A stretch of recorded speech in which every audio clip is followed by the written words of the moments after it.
it's Blue. And this week I'll be attempting Emma Artley's recent Pinterest OC challenge.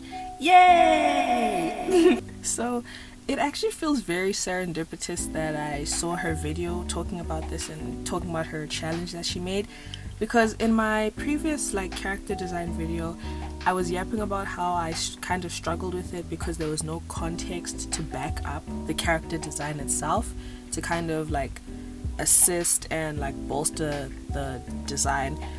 But this has literally answered my art prayers. So I'll put up a picture of the challenge guidelines, and it's constructing characters with random Pinterest images. So just searching up hair, getting a picture of hair, that kind of thing. And it really is a mixed bag. It really does challenge you. So I really enjoyed this challenge, and I was able to also come up with some interesting lore for some of the OCs that I made. And just as a rule of thumb for myself, I made 3 OCs with the prompts because all good things come in threes. So using a setting generator and a year generator that she used in her video, my setting was a lakeside cabin brackets during a solar eclipse, and the year is 1996. And to match the season a bit better, I did some googling, and I found out that in 1996 there was in fact a solar eclipse in October, so autumn. So I made the season autumn. And here's the cabin inspo, very Pacific Northwest coded. I love the Pacific Northwest, so pretty. I wish it was real. And the 90s, I'm really excited about that because the 90s is so slayful just fashion wise, so that's a guarantee for cute outfits.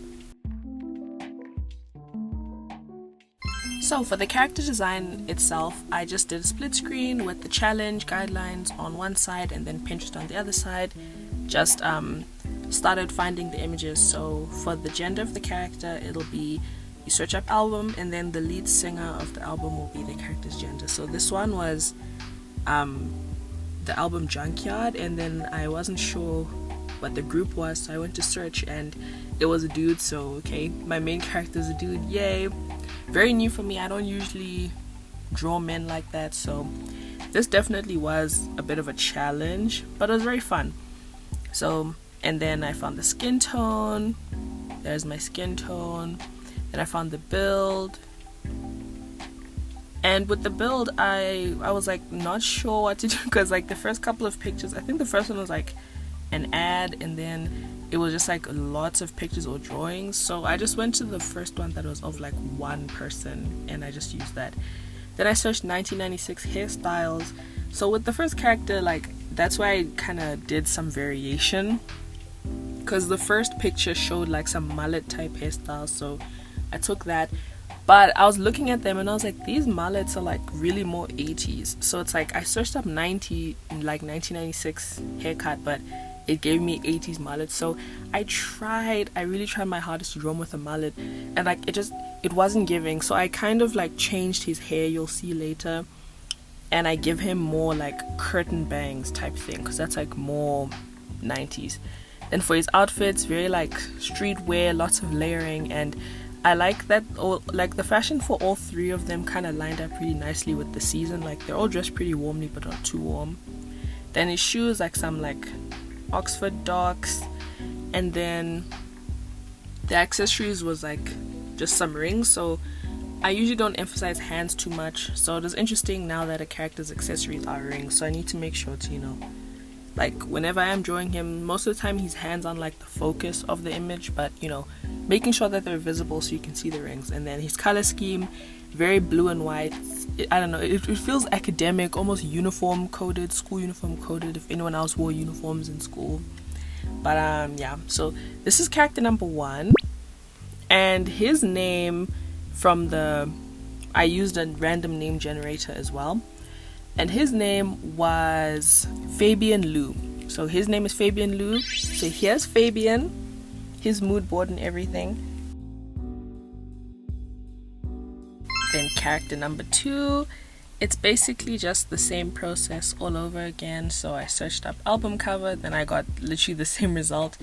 So I tried to vary it again, and I was just really trying to vary it. So I just searched up different things. So instead of searching up album, I searched up record, and then the cover was Art Blakely. So a man, so another man, very new for me. At this point I was kind of sweating a little bit. I was like, oh men.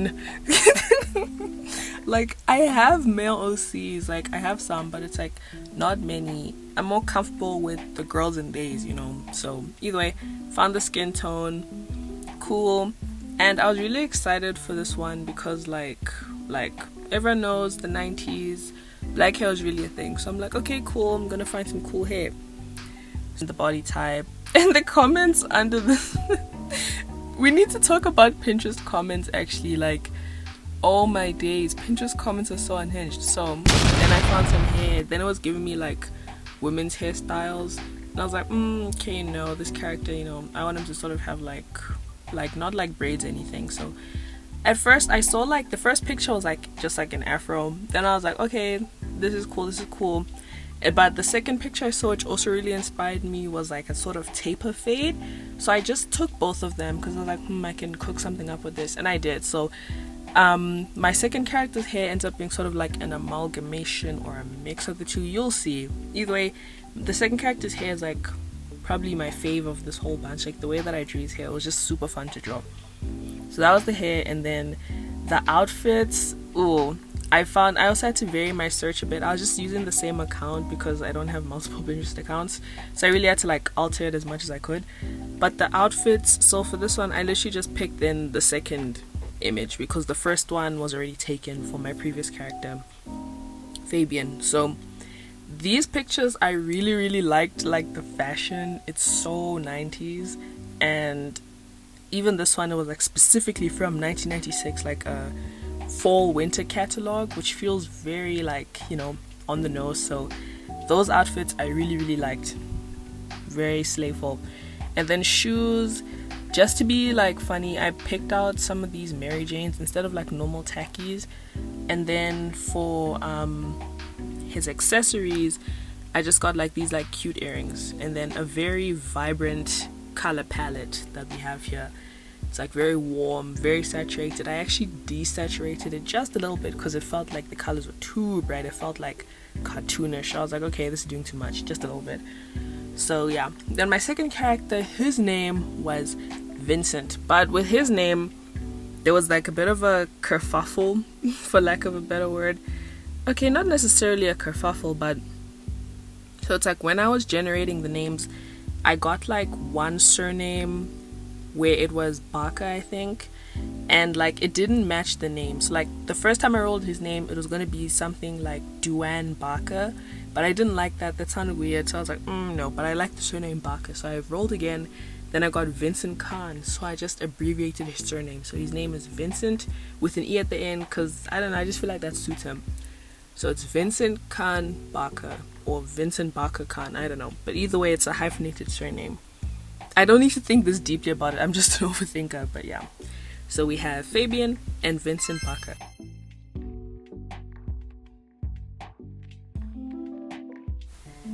Then for the third OC, third and final one, who I think their design ended up being my favorite if I'm being completely honest. And I might just be biased because I just enjoy drawing femmes more, but with this one I was like, okay, nah, I'm gonna have to like pull rank here a little bit. I know it's not exactly the rules, but I was like, okay, we can vary this, because I kept getting men. I'm like, where are the women? Like, no women's albums were coming up, no gender non-conforming albums were coming up. I'm like, okay, I'm gonna pull rank here.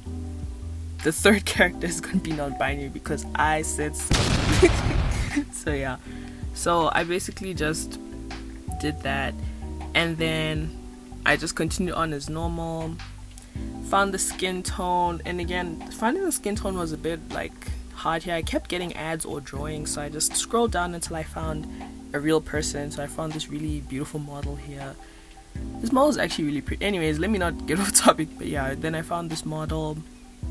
So there's the skin tone, and then I found the body type, so I scrolled down until I saw something that was not an ad, and then funny enough, lucky for me, I found literally like trans person here wearing a bun and everything. I was like, okay, cool, let me use this person as like a rough reference. So yeah, I really love this character. They're like trans femme because I said so. So yeah, I found the body type and everything, and then here is where I really had a field day. I was like, okay, they're more femme, so I can look for I didn't really specify stuff for hairstyles, I just took what is there. So the first one was this girl, and then Moesha or Brandy. And Brandy just ran the 90s, let's be so serious. But anyways, so then I found very cute hairstyles, and then the fashion that I found, so cute. Like, I'm really happy with it. Like, it made me realize that, especially with like OC stuff, this whole design made me realize that just because something is more simple doesn't mean that it's bad. Like, something simple, you can really then maximize how it looks. So yeah, I really enjoyed this outfit. And then I also just got to picking her shoes, and the shoes were these really cute, like Mary Jane type things, loafers. They were like heeled loafers, which are really cute, so I like the shoes a lot as well. I'm not that much of a shoe artist, so getting to practice drawing shoes is always fun. And then just finding her accessories, and her accessory was this cute charm bracelet. I don't know if this is actually a 90s bracelet, but it's the first thing that came up, so it's gonna have to do for now, I guess. So yeah, I just found that cute bracelet. It is really cute, like all the charms and everything. So whenever I drew her, I made sure to like make it peek over the sleeve of her sweater. Then her color palette, very autumn, so I like that as well. So here she is, Hilton. Love them. They're very sweet and definitely my favorite design. So anyways, that's the mood boards, all of them. So now I'll get into the actual drawing of the characters.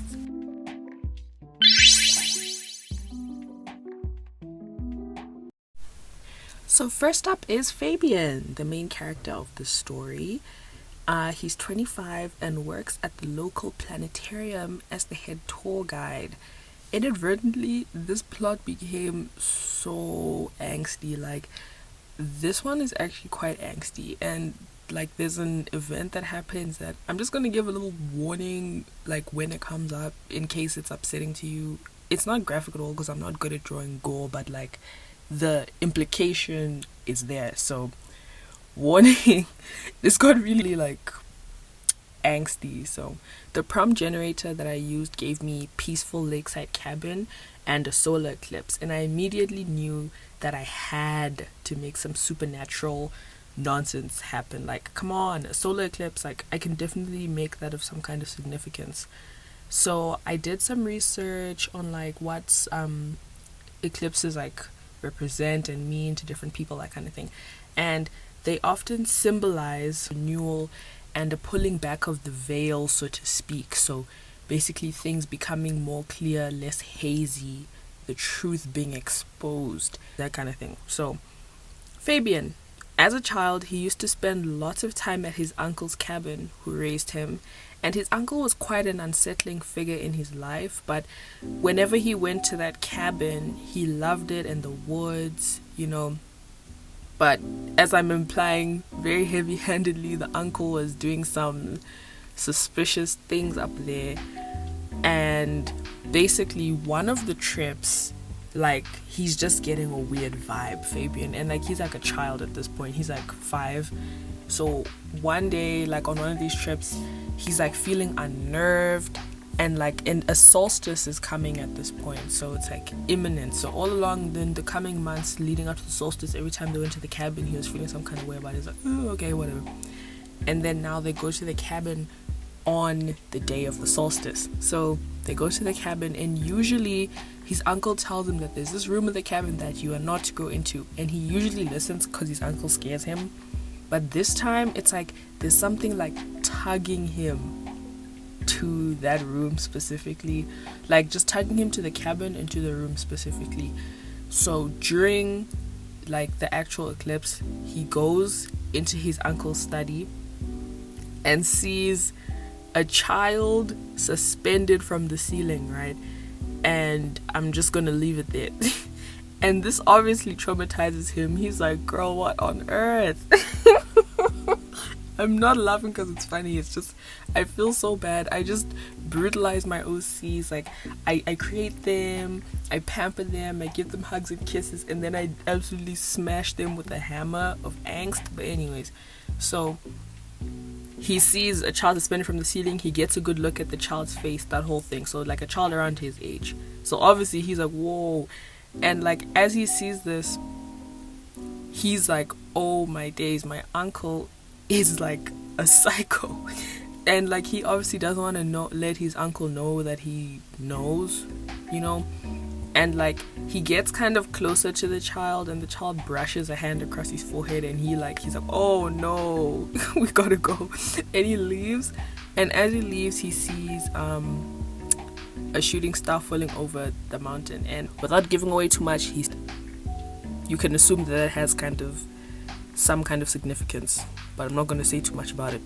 And after going back home, him and his uncle don't really go to the cabin anymore, and so he just grows up with this like intense fear, like his uncle knows, and one of these days it's going to be him. Few memories that he had of the cabin are ruined, and he's just like scared and guilty, and he feels like he's a horrible person because he didn't do anything. He almost feels like he imagined it, because when they get back home and like he's like looking at newspapers and on the TV to see any like mentions of any missing kids or announcements, anything like that, and there's nothing, literally nothing, which is odd because their town is somewhat small, like maybe 3,000 people type thing. So it's like if somebody's child is missing, it would be on the local news, but it isn't. So he's like, that's weird. So 20 years later, which he's 25, and he moved out to go live with his friend Vincent, who's the second OC, when he was 15, because he was like, girl, I can't live in this house anymore. I literally can barely even get any sleep. So 20 years later, now he moved out when he was 15. His uncle dies, and this is in 4 months before another solstice. Solstices aren't like a common thing, it's like every 20 years type thing. So now the last one was when he was 5, now it's coming around again, he's 25.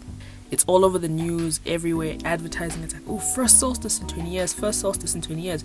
And he starts getting that tugging feeling again, that like tug.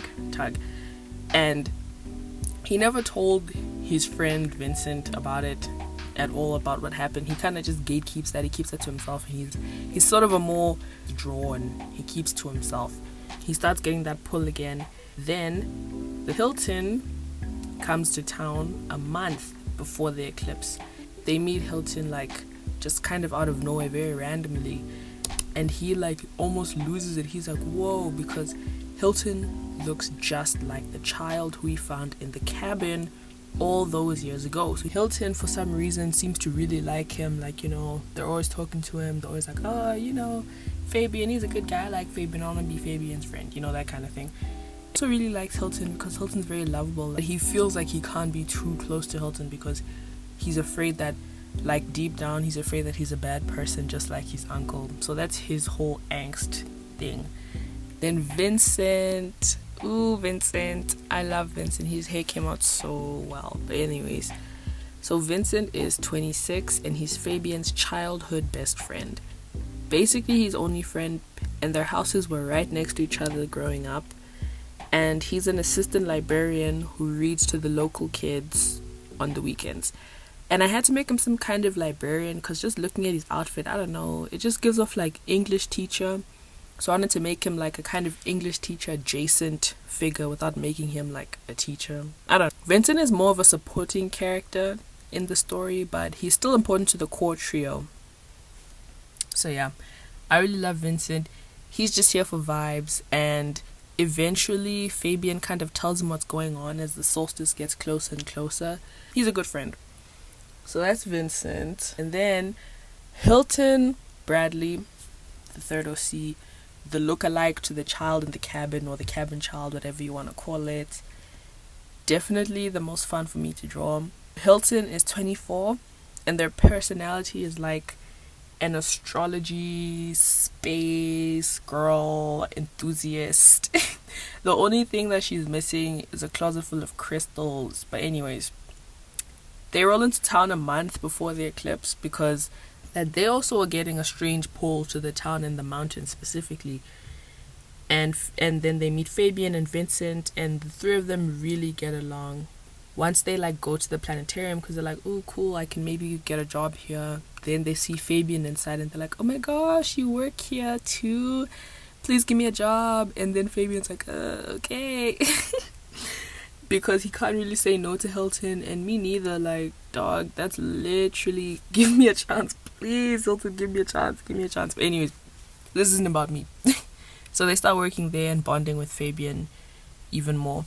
And then as the eclipse gets closer and closer and closer, Fabian eventually tells him, like, listen, Chief, this horrific thing happened to me that kind of ruined my life, and an eclipse is coming.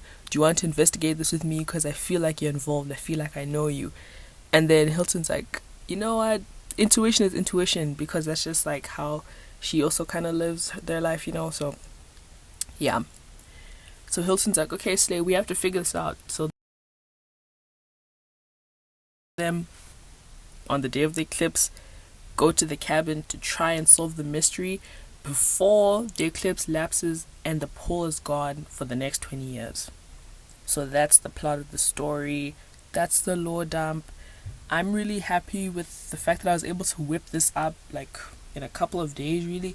Obviously there's a lot of ironing out to be done, but this is just like the base structure of the story, so I quite like it. And especially once I add it to one of my other worlds that is more developed in this respect, it can really iron out a lot of the kinks and stuff that I was having. So I'm really happy about it, and yes, love them very much. But yeah, definitely had such a fun time designing these three and coming up with their world and town. And the 90s are so fun aesthetically, like all the outfits and the hair was so much fun to do. So one thing that I really like to do for my OC worlds is like not make it like location or time specific. So like, yeah, it'll have a vibe or an inspiration. It's like 90s or 2000s, whatever. But it won't explicitly be like the year is 1994 type thing, you know? And it's not like a specific place like, oh, it's Paris or Berlin, yada yada yada. No, it's like I make up names of a place and then kind of mishmash a bunch of places into one thing. Kind of like how in Steven Universe there's Beach City and Empire City instead of like real life city names, that kind of thing.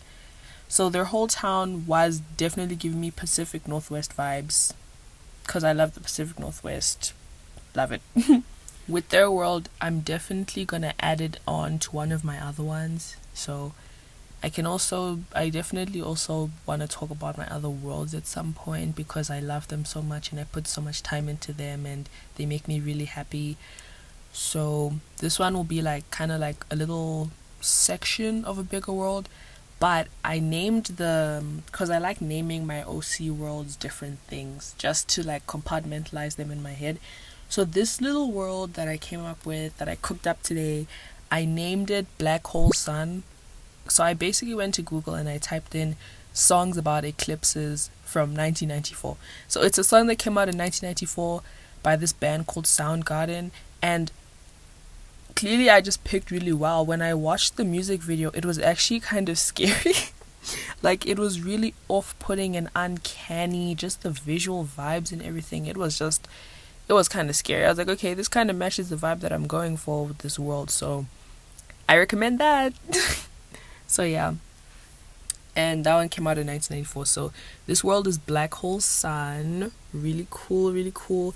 And another fun thing that I did with the pieces and stuff, like I was drawing just some interaction pieces, like apart from the little speed paint that I included of just like different trio poses. That was really fun. I really enjoyed drawing that.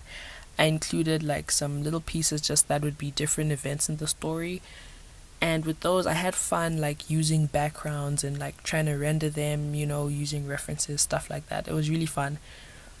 And I even made like a whole lace brush for Hilton tights, and it looks really good. I'm definitely going to use that brush everywhere.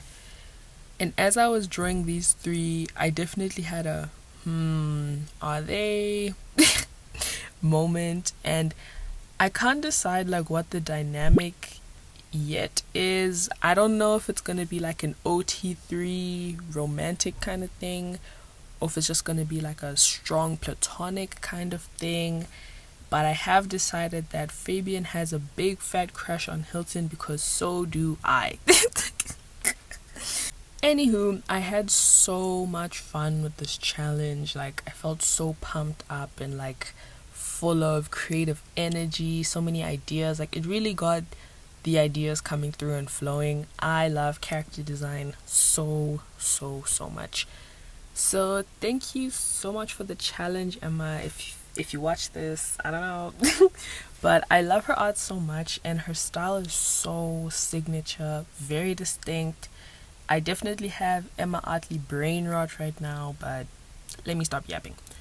Anyways, these girls are definitely good. I love them so much, and they really feel so fleshed out already. I don't know what it is. Like, I think drawing the character interactions really helped.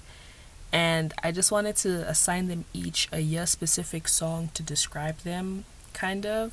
Just as a little bonus thing. So here are their songs. And yeah, I really hope you enjoyed this video, and I'll see you again next week. Bye!